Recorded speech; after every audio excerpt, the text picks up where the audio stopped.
Salut, bonjour, bienvenue à ce nouveau tutoriel. Alors aujourd'hui, nous allons compléter avec la série de tutoriels que nous avons commencé la dernière fois, qui est l'installation complète de Windows Server 2025 avec des configurations. Alors, c'est une bonne nouvelle parce qu'on a déjà la possibilité de tester la prochaine édition de Windows Server, celle de 2025. Aujourd'hui, la dernière fois, nous avons vu comment faire l'installation sur Hyper-V. Aujourd'hui, c'est une bonne chose parce que contrairement au Windows 2000, au Windows 11 qui ne s'installe pas sur des versions antérieures au Core i7, au Core i7 de huitième génération pour pour les systèmes clients. Windows Server, quant à lui, il peut s'installer sur Windows Server 2025, il peut être déployé sur Hyper-V Server 2019. C'est ce que nous avons fait la dernière fois. Alors aujourd'hui, nous allons poursuivre avec l'ajout d'un utilisateur, comment renommer un utilisateur, comment changer le nom d'un ordinateur, comment définir l'adresse IP, comment vérifier les mises à jour, autoriser les requêtes ICMP entrantes parce qu'elles ne sont pas faites par défaut sur Windows Server.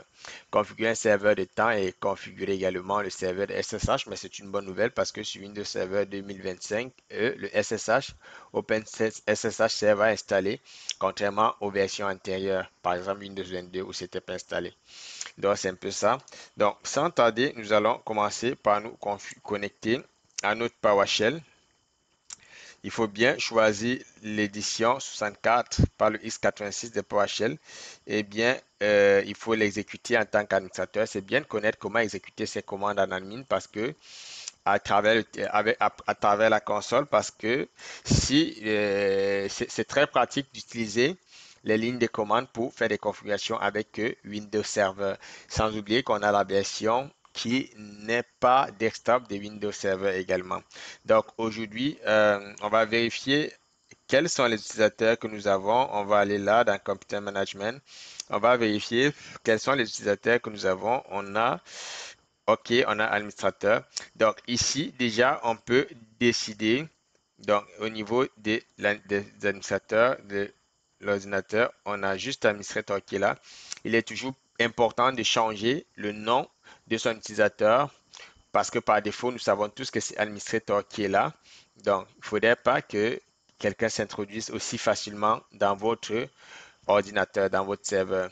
Alors, ce qu'on va faire déjà, on va prendre, est-ce qu'on peut définir un nouvel utilisateur de test? On va faire new net, non, pardon, new local user. On va l'appeler name, on peut l'appeler test. Ben, on va le supprimer tantôt. On va le supprimer un peu après. On va faire le tilt parce qu'on va à la ligne. Alors, le full name, son full name, ce sera test pour Carcial. Alors, on va faire le tilde, on va à la ligne. Ensuite, qu'est-ce qu'on peut avoir comme description, ce qui est facultatif? On peut l'appeler test user of Carcial. D'accord, on va faire le tilde, on va à la ligne. Ensuite, on peut faire son password. On va faire son password. Qu'est-ce qu'on a comme consigne? On va faire le convert. Il faut convert to secure string. Convert to secure string. D'accord. As plain test. Alors, définition de notre password, ça va faire, on peut l'appeler euh, espace underscore 2000. Espace underscore 2000. Donc, on va appeler comme ça on va définir comme ça notre mot de passe. On va dire password never expire. Là, c'est bon. On fait le tilde dans la ligne. On met account never expire again aussi. Donc, voilà ce qu'on a. Donc, il faut préciser que là, il y a comme des erreurs. Toujours vérifier ces commandes avant de les exécuter, c'est très important.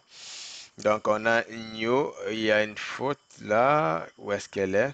On a new local user name. OK, là c'est bon.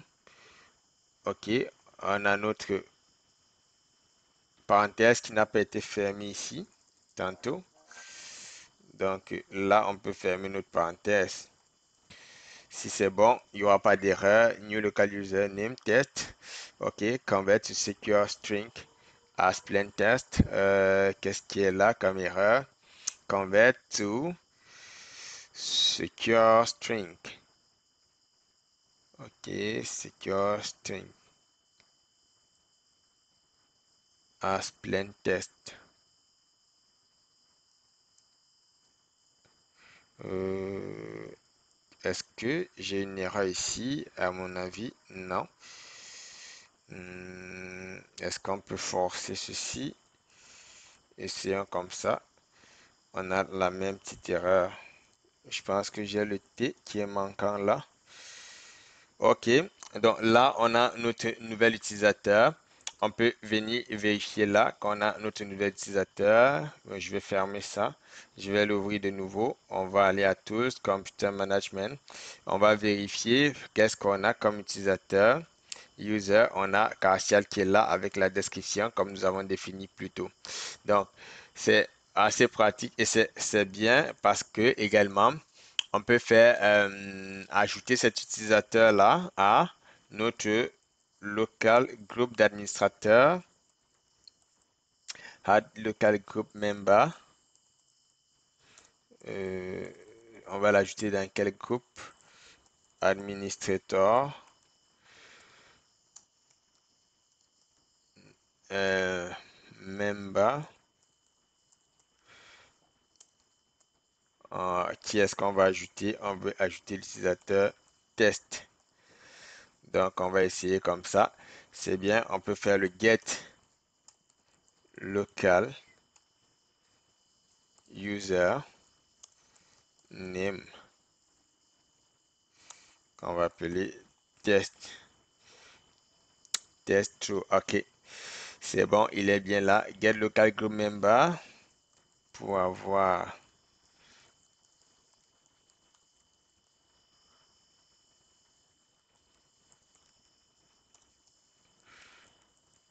group.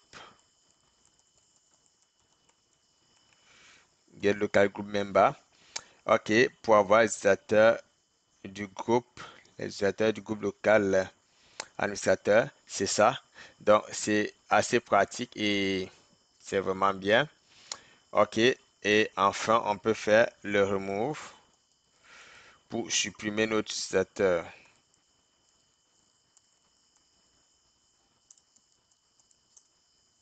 Name test.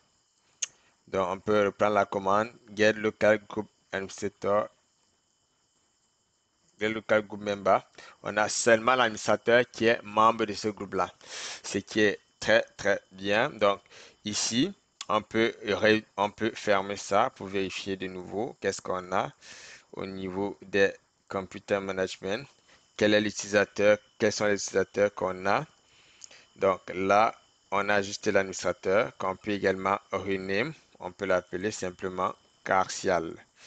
Donc, c'est tellement pratique, mais dans ce cas, on ne va pas le renommer parce que ce sera certainement utilisé à d'autres fins. Ce nom. Donc, on va garder Administrator.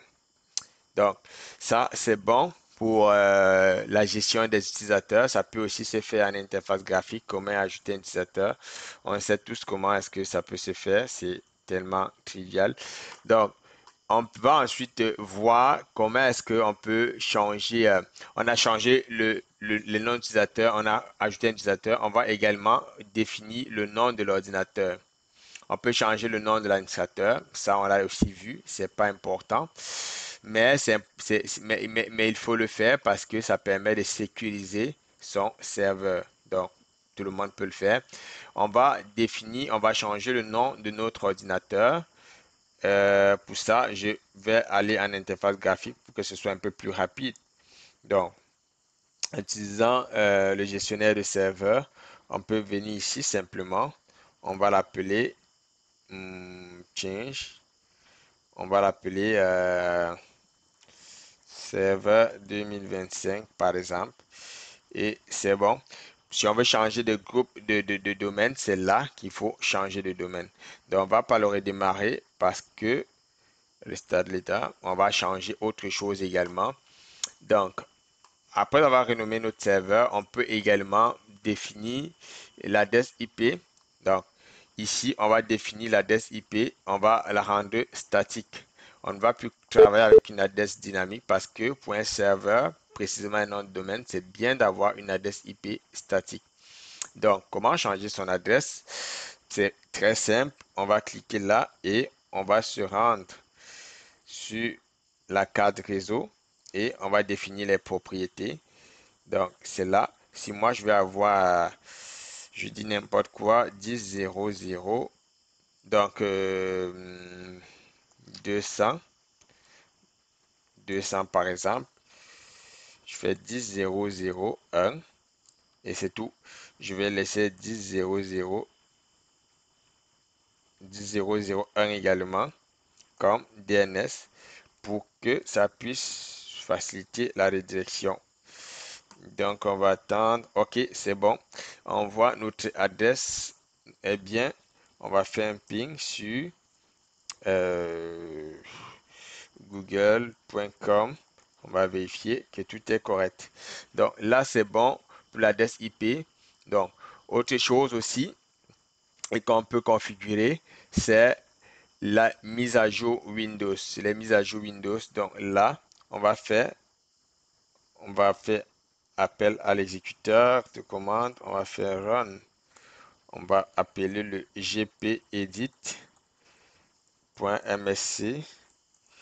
Donc ici, on peut aller à, c'est un peu différent avec Windows 2022. Donc sur 2025, il faut être vraiment vigilant. Windows Component. On va aller à Windows Update. Donc, actuellement, c'est là qu'on change sur Windows Server 2022. Mais le configure automatique update, ce sera plutôt dans un sous-dossier, dans un sous-menu ici. Donc, ici, il faut définir les mises à jour automatiques. Donc, il faut définir les mises à jour automatiques. On peut les autoriser à 3 heures chaque matin, on peut les autoriser. Donc, ça fait que automatiquement le serveur va se mettre à jour et c'est important pour les mises à jour de sécurité, surtout pour une version qui est encore en évaluation. D'ailleurs, il faut attendre d'avoir la version stable, la version confirmée avant de faire une migration vers Windows 2025. On va ensuite autoriser les requêtes ICMP. Alors, comment autoriser une requête ICMP sur un nouveau serveur qu'on vient d'installer, Windows Server 2025 dans notre cas? Donc, ce qu'on va faire, nous, on va configurer le firewall, on va réadresser le firewall. On peut le faire en ligne commande, tout comme on peut le faire directement à partir de notre gestionnaire, à partir de notre pare-feu qui gère les requêtes entrantes et sortantes. Donc ici, on va définir une nouvelle requête. On voit que l'IPv4 n'est pas défini. On va définir une nouvelle règle qui va être paramétrée par nous-mêmes. Alors, elle va autoriser tous les programmes. Protocole, on va prendre quel protocole? ICMP v4. Qu'est-ce que je vais prendre comme protocole? ICMP v4. Ouais. OK. Adresse ENI. OK. On va utiliser toutes les adresses entrantes. Allo the connection. Yes. Domaine. OK. On autorise aussi tous les domaines qui peuvent faire un lien vers ce serveur. Mais on pouvait aussi rester juste sur notre nom de domaine, sur notre domaine, pour utiliser seulement les requêtes du domaine. Donc, on va l'appeler ICMPv4. Simplement, on va, comme description, on va dire allo ICMP V4. Très simplement. Et ce sera tout pour notre commande, pour notre, voilà, ce sera tout pour notre règle entrante. Et à ce moment, ce qu'on peut faire, on peut définir, il faut d'abord redémarrer ce serveur avant de faire le ping dessus, avant de tester pour voir si ça répond à une requête ICMP ou pas. Donc, ce qu'on va faire, on a appelé 200. On va essayer de faire ceci. Euh, ping 10.0.0.200. Oh, là, c'est bon. Je pense que c'est très bon. Mais ce n'était pas le cas tantôt. C'est vrai que je n'ai pas essayé avant de lancer le test, mais c'est sûr que ça ne devait pas passer si on n'avait pas autorisé. Donc, vous pouvez le faire par vous-même. Si vous n'autorisez pas la requête ICMP, c'est sûr que ça ne va pas rejoindre le serveur. Donc, ça, c'est bon pour l'utilisation des requêtes ICMP. Autre chose qu'on peut configurer sur notre serveur après installation, c'est l'horloge. Il faut définir un serveur NTP sur le domaine. Si on veut le configurer comme serveur de domaine, il faut un serveur NTP parce que sinon, on peut se trouver avec des ordinateurs sur le domaine qui ont des horloges qui ne sont pas bien configurées et ce sera vraiment un problème pour joindre, pour faire du remote desktop sur certaines machines qui ont des sécurités plus avancées. On va commencer par get item, get item property, path, HKLM. On va commencer par vérifier quel est le serveur de temps qui est défini ici. Par défaut, c'est un serveur Microsoft System current,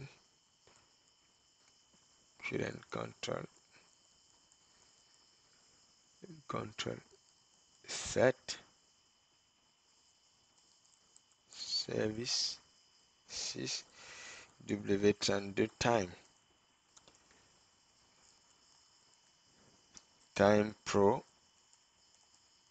provider NTP server. OK, il va nous renvoyer. Ah, est-ce qu'il y a une erreur? Qu'est-ce qu'on a mal saisi? Oh, get item property path. OK, on a HKLM 2 slash système slash current control set services W32 time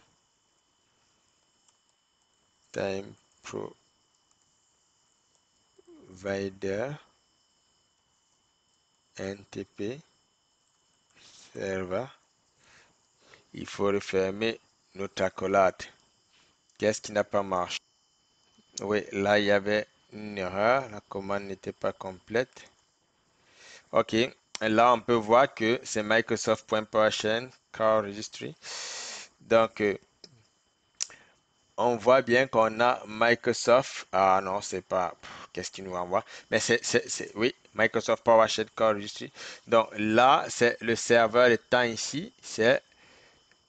C'est un serveur Microsoft qui nous permet, sur lequel nous sommes synchronisés. Donc, on doit définir notre serveur, notre contrôleur de domaine comme serveur de temps. Donc, à ce moment, on doit faire le set. On peut reprendre la même commande pour faire court. Au lieu de get, on va plutôt faire le set. Donc, on va faire le set. Item, property, path. Oui, ça va rester presque la même commande. Services W32, time provider. Non. Control set, services de 32, time. c'est plus le provider, mais on va plutôt faire le config. On va configurer ce serveur comme serveur NTP-name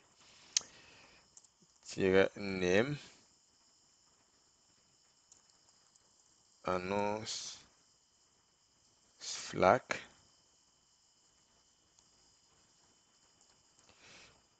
D'accord. Value. On va donner la valeur 1.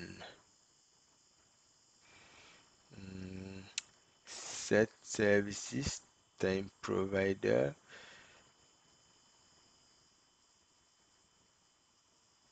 Et 32. Oh, qu'est-ce que j'ai entré? 32 time provider NTP server. OK. Name and name enable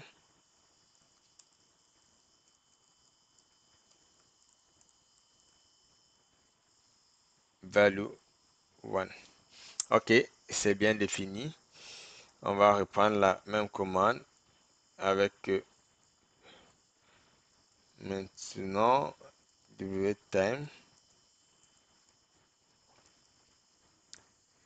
wtime 32 config name annonce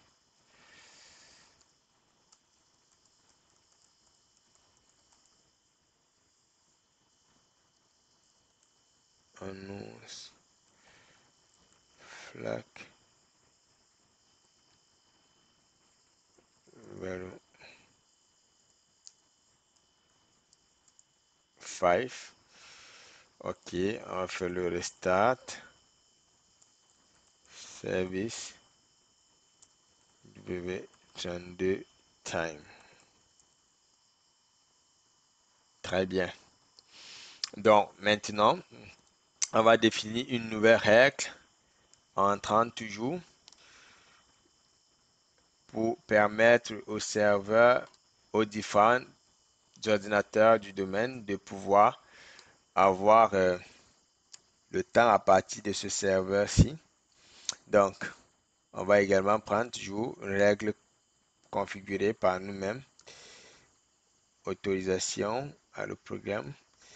OK, any protocol type. Non, on va prendre UDP ici. Donc, au niveau du port spécifique, port 1, 2, 3. On va prendre le port 1, 2, 3. OK, OK. Programme UNI, protocole IDP. Alors, une bonne profil UNI, description. Calades UNI, quel port 1, 2, 3. OK, UNI. OK. Donc, on va le faire uniquement sur le domaine pour pas que ça cherche à donner l'horloge sur les autres machines de notre réseau. Donc, on va l'appeler NTP, NTP server port. Comme description, allo NTP server port. D'accord, là c'est également bon. Alors cette nouvelle règle-là, c'est bien correct pour nous. Donc ça fait que dorénavant, si on veut configurer, si on, quand on va configurer nos premières machines clients et qu'on va les connecter au domaine, on va vérifier, on va configurer le NTP client sur ces machines-là et on va s'assurer que l'horloge va rester la même que celle de cette machine-ci, qu'on va commencer par mettre à jour. Plus tard, bah, je pense, oui, elle est à jour. Elle est bien à jour. Donc, c'est exactement ce qu'on voulait voir pour ce nouveau numéro de tutoriel. Donc, prochainement, on va voir bien d'autres configurations. On va pas configurer les clés d'authentification avec SSH. On peut juste vérifier le serveur SSH, comme je disais tantôt. Donc, avec le serveur SSH, sur la nouvelle version de Windows 2025, ce qu'on va voir, c'est que le serveur SSH est déjà configuré. Alors, comment faire ça? On va utiliser la commande get Windows capability online. Oh, online. We don't know name like open SSH and other things. Qu'est-ce qu'on a? Si la commande est bien entrée, on va voir qui est le client SSH qui est sur la machine et est-ce qu'il y a un serveur SSH installé. Si ce n'est pas le cas, on va installer. Alors, on voit tous qu'on a le client SSH qui est installé et on a également le serveur SSH installé sur ce Windows 2025. Donc, on n'a plus besoin, contrairement aux versions Windows 2022, d'installer le SSH, mais on peut par contre configurer notre SSH. On peut démarrer le service SSH, on peut euh, l'automatiser, on peut également euh, vérifier les configurations qui sont dessus. Est-ce qu'on va voir? Est-ce qu'il est démarré automatiquement? Get services, get service, tant pour moi, name, SSH, D. Est-ce qu'il est démarré? On ne l'a pas fait. On va voir s'il est démarré par select, object. On va choisir tout ce qu'on a là. Name SSH, statut stop it. Donc on peut start le service SSH en faisant le start service name SSHD.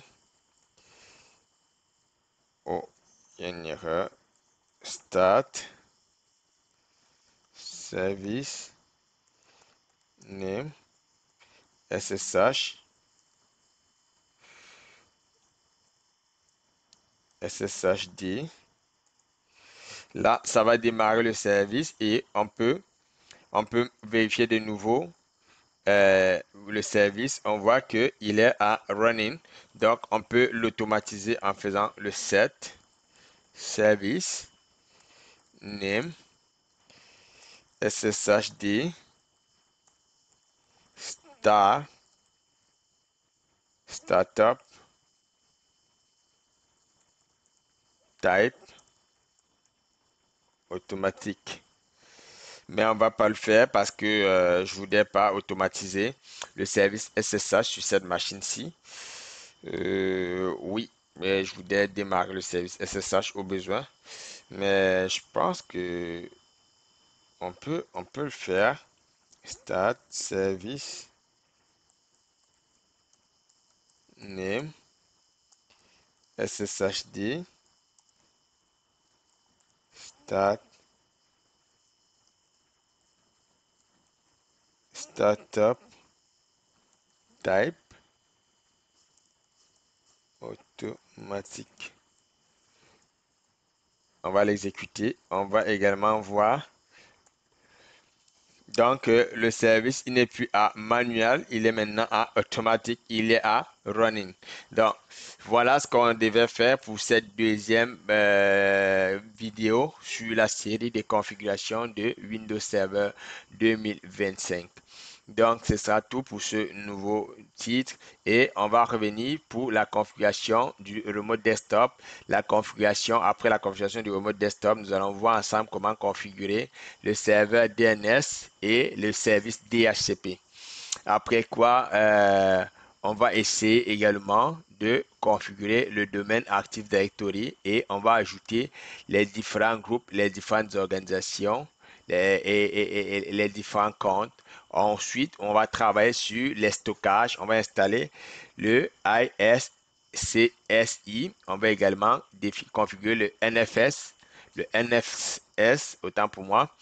Après, nous allons parler un peu aussi de la virtualisation et des conteneurs. Ensuite, nous allons parler du serveur web avec le FTP server sur Windows Server 2025. Ensuite, nous allons faire la configuration des bases de données. On va travailler sur les file servers, les mails et ce sera tout pour cette série. Merci d'avoir suivi.